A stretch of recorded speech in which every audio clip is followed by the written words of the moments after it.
Hello everyone. हमारा जो अगला क्वेश्चन है वो है fair trial as a human right. Human rights में फेयर ट्रायल का बहुत ही इंपॉर्टेंस है। फेयर ट्रायल का मतलब होता है स्पीडी एंड प्रॉपर ट्रायल। मतलब आपका जो अधिकार है वो आपको मिले, आपका जो ट्रायल हो वो फेयर हो, उसमें कोई इम्पार्शलिटी ना हो और स्पीड में हो। मतलब आपको रुक रुक के ना मिले, आपका डिले ना हो।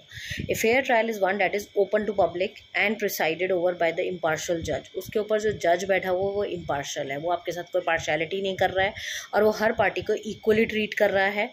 फेयर ट्रायल जो है वो फंडामेंटल प्रोटेक्शन होता है ह्यूमन राइट का, और उसके बिना ह्यूमन राइट कुछ भी नहीं है।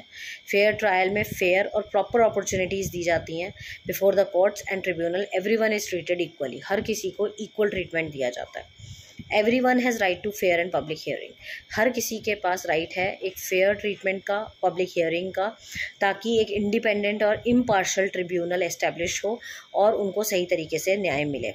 Right of timely trial is not specifically addressed in Indian constitution, मगर आर्टिकल 21 के हिसाब से कहा गया है कि इसका इंटरप्रिटेशन की राइट जो है वो है ह्यूमन का रैपिड ट्रायल का और बहुत ही proper fair and just trial का।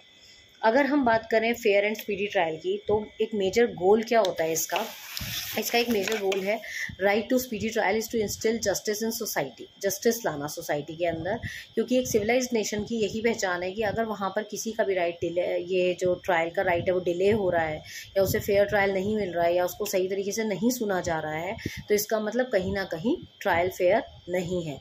ये बेसिक एम है गवर्नमेंट अपैरेटस का कि कोर्ट सिस्टम जो है वो प्रॉपर जो विक्टिम्स हैं उनका साथ दे। इसमें एक बहुत ही फेमस केस है Sheela Barse versus union of India का केस, जिसमें कहा गया कि if the accused is not treated quickly and his case is pending before the magistrate और session court for the unreasonable amount of time, तो उसका फंडामेंटल राइट जो है स्पीडी ट्रायल का वो वायलेट हो रहा है। साथ ही साथ ही उसका ह्यूमन राइट भी छीना जा रहा है फेयर एंड स्पीडी ट्रायल का। इसीलिए कहा गया है कि फेयर ट्रायल ह्यूमन राइट्स के लिए बहुत इंपॉर्टेंट है।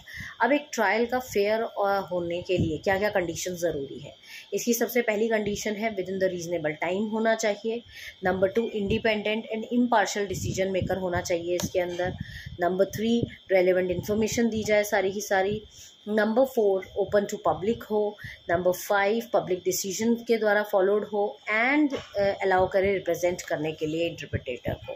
कहने का मतलब ये है कि एक फेयर ट्रायल वो ट्रायल है जिसमें आपको सही तरीके से सुना जाता है और टाइमली सुना जाता है और आपको न्याय भी टाइमली मिलता है, डिले नहीं होता है और इम्पार्शल होके मिलता है जो भी इसमें जवाब आता है, और बहुत ही रीजनेबल टाइम के अंदर होना चाहिए trial. This is known as a fair trial which is also considered as a human right. इसके बिना ह्यूमन राइट वायलेशन माना जाता है।